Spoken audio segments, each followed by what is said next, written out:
लगा दी थी जवाहरलाल ने, डाकू था जवाहरलाल, ये जमुना बाजार में झोपड़ियां डाल ली थी। यही तो सरकार कह रही थी पेपर चेक करो सीए एनआरसी के अंदर, और वो कह रहे थे हम पेपर चेक क्यों कराए, हमारे दादा परदादा मर गए, बाढ़ आ गई, मकान टूट गया, आग लग गई, पेपर कहां से लाए। अब ये भाई साहब कह रहे हैं पेपर लाओ, दोबारा वही मुद्दा छेड़ रहे हैं, फिर शाहीन बाग बन जाएगा भारत के अंदर। जो यहाँ के रहने वाले बिहार के हैं, बंगाल के हैं, या उड़ीसा के हैं, राजस्थान के हैं, इन देशों के हैं, या तो इनके स्टेट में वापस कर दो।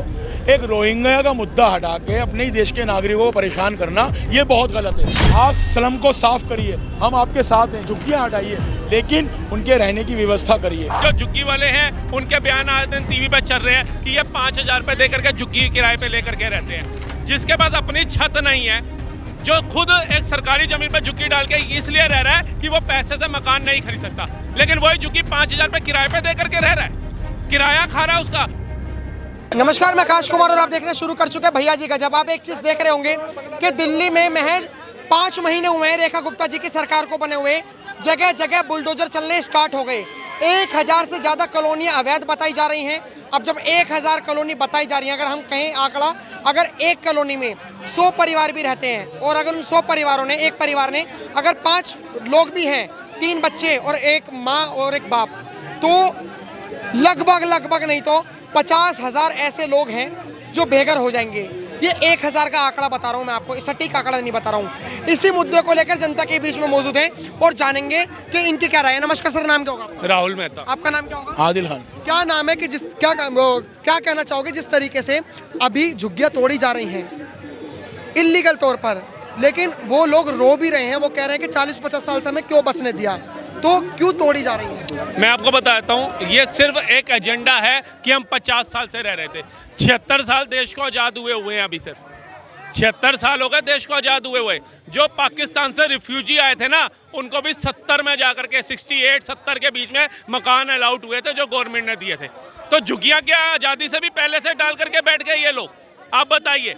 उसके बाद आप आइए, जब बोला जाता है कि बिहार से हो, चाहे यूपी से हो, चाहे अदर स्टेट से हो, वो बेचारे यहाँ पर आए और वो रहे क्योंकि उनके पास पैसा नहीं था कि वो दिल्ली जैसे शहर में मकान खरीद पाए। ठीक है, बेचारे गरीब में नहीं है, कोई भी डालेगा, डाला, लेकिन वो मकान के उस झुग्गी में रहने वाला बंदा जब काबिल हो गया, जब वो एसी लगाने योग्य हो गया, एलईडी खरीदने योग्य हो गया, वो डबल डोर का फ्रिज लेने योग्य हो गया, बाइक गाड़ी खरीदने योग्य हो गया, तो उसका कर्तव्य नहीं था कि उस सरकारी जमीन को छोड़ करके बाइक से भी ज़्यादा जरूरी, उस गाड़ी से ज़्यादा जरूरी, उस एसी से ज़्यादा जरूरी, उस फ्रिज से ज़्यादा जरूरी मेरे लिए, मेरे बच्चों के लिए अपनी छत होनी जरूरी है। क्या वो मकान नहीं खरीद सकता था?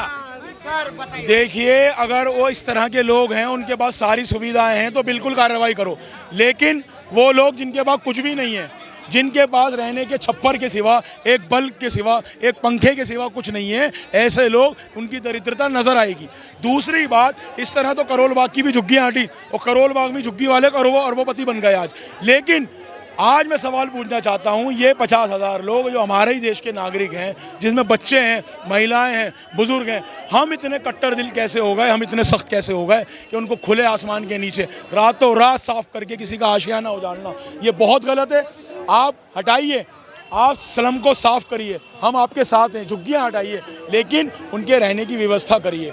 उनको हम ऐसे नहीं छोड़ सकते, हमारे ही देश के नागरिक हैं, उनको इस तरह नहीं छोड़ सकते। दूसरी बात, वो गरीब जो रह रहे हैं, चाहे वो 15 साल से रह रहा हो, चाहे 10 साल से रह रहा हो, वो रह रहे हैं, उनके पास प्रूफ भी हैं, उनके पास राशन कार्ड भी हैं, उनके पास बिजली के मीटर भी हैं। ऐसे लोगों को कम से कम शनाख्त करी जाए जिनके पास। और मेरा सवाल ये भी है कि हज़ारों घर जो डीडीए और एमसीडी के तैयार खड़े हुए हैं, और वो 20 साल से बिल्डिंगें तैयार खड़ी हुई हैं, उनमें कोई नहीं रह रहा, उनको, वो गरीबों को घर दिए जाएं, जो ज़रूरतमंद है उनको दिए जाएं। सबसे राहुल जी, इन्होंने सवाल बीजेपी पर खड़ा जरूर करा है। इन्होंने कहा है कि उन मकानों का क्या चार्ज डालोगे जो खाली पड़े हुए हैं? एक बात बताइए, सरकार आइडेंटिफाई करेगी ना कौन नीडी है कौन नहीं है? ना ये भाई साहब झुग्गी में रह रहे, ना मैं रह रहा, लेकिन जो झुग्गी वाले हैं उनके बयान आज दिन टीवी पे चल रहे हैं कि ये 5,000 रुपए देकर के झुग्गी किराए पे लेकर के रहते हैं, जिसके पास अपनी छत नहीं है, जो खुद एक सरकारी जमीन पर झुग्गी डाल के इसलिए रह रहा है कि वो पैसे से मकान नहीं खरीद सकता, लेकिन वही झुग्गी 5,000 रुपए किराए पे देकर के रह रहा है। किराया खा रहा है उसका, मतलब सरकारी जमीन के ऊपर हिट लगे ना फिटकरी और बाप तीरंदाज बन के रह रहा है और 5,000 की आमदनी ले रहा है। दूसरे तथ्यों पे आइए, कुछ लोग निकल के आ रहे हैं जो जंतर मंतर पे भी कल विरोध कर रहे हैं कि मोदी सरकार ने हमारे को नरेला में मकान बना दिए, हम नरेला जाएंगे, हम नरेला जाएंगे। अरे अब रेल की पटरी पे मकान बन सकते हैं क्या? आप नरेला जाइए, आपको छत मिल रही है। अब एक बंदे को, गरीब को आप रोटी देंगे तो वो क्या कहेगा? मैं सूखी रोटी खाऊंगा, मुझे मटर पनीर दो, मुझे रायता दो, मुझे सैलेड दो, ये डिमांड करेगा तो वो काहे का गरीब है? उसे रोटी की भूख नहीं है, उसको अहंकार है, उसको हवस है। सरकार ये ऐलान करे, सरकार को पहले आना चाहिए, झुग्गी हटाने से पहले, कोई भी स्लम हटाने से पहले ये ऐलान करे कि हम सबको घर देंगे। धैर्य रखिए, उनको शेल्टर हाउसों में रखा जाए, उनको व्यवस्था दी जाए, मानवता, सुप्रीम कोर्ट, हमारा कानून भी यही कहता है। उनकी खाने पीने की व्यवस्था करी जाए, उसके बाद स्लम हटाया जाए, कुछ वक्त के अंदर कैंपों में रखा जाए, फिर उनको घर दिया जाए। हम इसको कह रहे हैं, हम भेदभाव को नहीं कह रहे, हम कह रहे हैं उनको घर दो, फौरी राहत दो, रातों रात उनके आशियानों को नहीं उजाड़ो। तो भाई साहब ने कहा, लेकिन भाई साहब ने कहा कोर्ट भी कहता है पहले किसी को छत दो फिर उसका आशियाना उजाड़ो। भाई साहब को पता नहीं है ये हाई कोर्ट के ऑर्डर पे ही तोड़ी जा रही है, ये दिल्ली सरकार नहीं तोड़ रही। 100 दिन के अंदर सीवर भी सफाई, यमुना की सफाई, सिल्ट की सफाई, सड़कों का निर्माण, इतना कुछ होने के बाद उनके पास इतना समय नहीं है कि झुग्गियों पे आते ही बुलडोजर चलाएगी। रेखा गुप्ता जी बुलडोजर पे नहीं बैठी है, वो हाई कोर्ट के जज का डंडा चल रहा है और हाई कोर्ट का फैसला बदलने की ताकत क्या देश के प्रधानमंत्री के पास है? क्या गृह मंत्री के पास है? किसी के पास नहीं है। लेकिन राहुल जी, मेरा एक सवाल है, हाई कोर्ट अभी जागा, पहले क्यों नहीं जागा कोर्ट? और सबसे बड़ा, एक मिनट, जब बसने दिया तब कोर्ट क्यों नहीं जागा? बिजली विभाग, मेरा सवाल पूछना लाजमी इसलिए है, जब आप बिजली विभाग जाओगे तो आप देखोगे मीटर तभी लगता है जब मकान की रजिस्ट्री जिसके नाम पर होती है उसी के नाम पर मीटर लगता है। क्या वो लोग झुग्गी वाले अनपढ़ हैं? क्या एसडीएम अनपढ़ है? क्या डिस्ट्रिक्ट मजिस्ट्रेट अनपढ़ है? क्या बिजली विभाग वाले मजिस्ट्रेट अनपढ़ हैं? क्या वहाँ का जेई जूनियर इंजीनियर वो अनपढ़ है? उनके मीटर लगा कैसे दिए? सवाल यहाँ पे बनता है। अब मैं आपको बता देता हूँ, जिस सरकार के नेता 27 साल से तो भाजपा नहीं थी, नहीं तो मैं अभी भाजपा को भी दोषी बनाता यहाँ पर कि भाजपा की सरकार रहते हुए कैसे ये फैसला हो गया। भाई साहब 50 साल से बसे पड़े हैं यार, आजाद हुए 76 साल हुए, 50 साल में तो रिफ्यूजियों को मकान नहीं मिले। आप 50 साल कर रहे हैं। हमारे पूर्वज जो थे वो पाकिस्तान से आए थे, 1968 के बाद उनको मकान अलाउड हुए रिफ्यूजी कॉलोनी के अंदर। क्या झुग्गियां उससे पहले बन गई? उनकी झोपड़ी थी, आग लगा दी थी जवाहरलाल ने, डाकू था जवाहरलाल, ये जमुना बाजार में झोपड़ियां डाल दी थी। जमुना हमारे आज की झुग्गी की बात कर रहे हैं। आज की जो झुग्गी है, क्या बीजेपी सरकार सही हटा रही है? किसने जो झुग्गी हटा रही है? लोग के हटनी चाहिए। ये दिल्ली के नेता डाकू थे, दिल्ली को बर्बाद कर दिया, दिल्ली में अवैध कब्जा कराया, हमारे रोजी रोजगार 10 करोड़ बांग्लादेशियों को बुलाया। इंदिरा गांधी डकैत थी, बुलडोजर चलवाती थी तुर्कमान गेट पे और उस पर लिखा हुआ होता था कि मैं आंखों से अंधा हूँ और कानों से बहरा हूँ, समझे चाचा? लेकिन एक बात बताइए, आप दोनों बताइए, आप कह रहे हो कि ऐसी सरकार थी, आपने कहा डाकू सरकार थी, मतलब आम आदमी पार्टी और शीला दीक्षित। हमारे दिल्ली में मदन लाल खुराना भी मुख्यमंत्री रहे, शाहिब सिंह वर्मा भी मुख्यमंत्री रहे, जो प्रवेश वर्मा उनके बेटे जो डिप्टी चीफ मिनिस्टर हैं, किससे बने? बीजेपी से। क्या उन्हें नहीं दिखा तब? अब मैं वही तो कह रहा हूँ कि जो आप बता रहे हैं 50 साल पुरानी झुग्गियां आप बता रहे हैं, 50 नहीं, अगर वो 30 साल पुरानी भी हैं, बीजेपी के शासनकाल की भी होंगी, उससे पहले नेहरू जी के शासनकाल की, इंदिरा जी के भी होंगी। आप ये बताइए, आज जिनको ये मकान अलाउड हुए हैं, जो 2 करोड़ मकान पूरे भारत में दिए गए, दिल्ली के अंदर डाटा आ रहा है कम से कम 25-30 लाख मकान दे दिए, ठीक है? वो मकान जो दिए गए हैं वो क्या जो 2 महीने पहले आके झुग्गी बनाया उसको दिए गए हैं?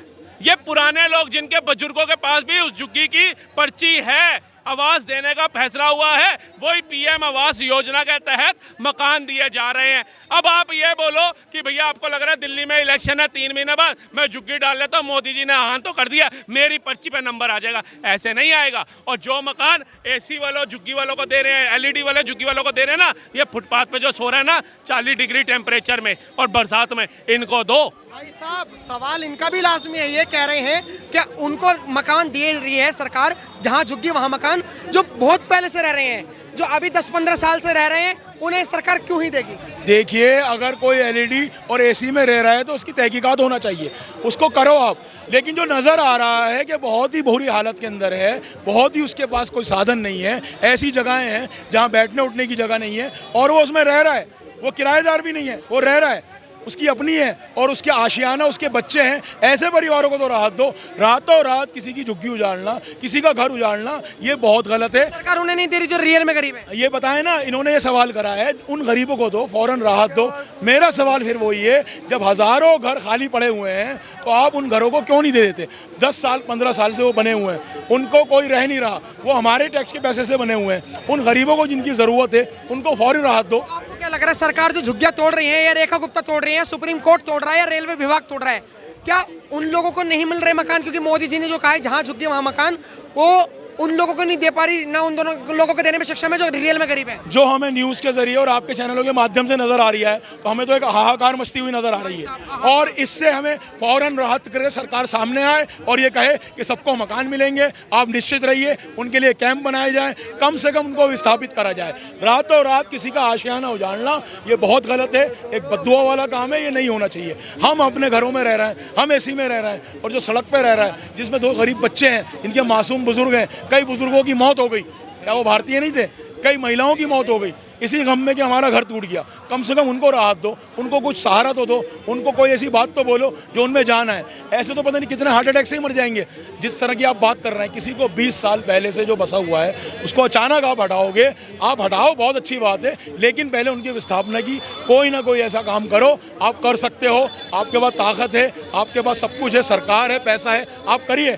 सरकार आप मेरा एक सवाल है, और मेरा नहीं, भैया जी गजब के लोग कमेंट में सवाल करते हैं। सवाल ये है कि ऐसे तो फिर बिजनेस बन जाएगा। लाइक मान के चलो, अगर इनका कहना है कि 30-35 साल पहले अगर कोई आया और सरकार उन्हें मकान अलॉट कर रही है, लेकिन सरकार उन्हें अलॉट नहीं कर रही जो लाइक 3-4 साल 5 साल पहले आया, सुन लो सवाल सुन लो, 3-4-5 साल पहले आया, अगर सरकार उन्हें भी अलॉट करने लग जाए जो रियल में गरीब है, और 4-5 साल पहले आया, अगर सरकार उन्हें भी अलॉट करने लग जाए, तो क्या लगता है कि एक देश में व्यापार नहीं बन जाएगा?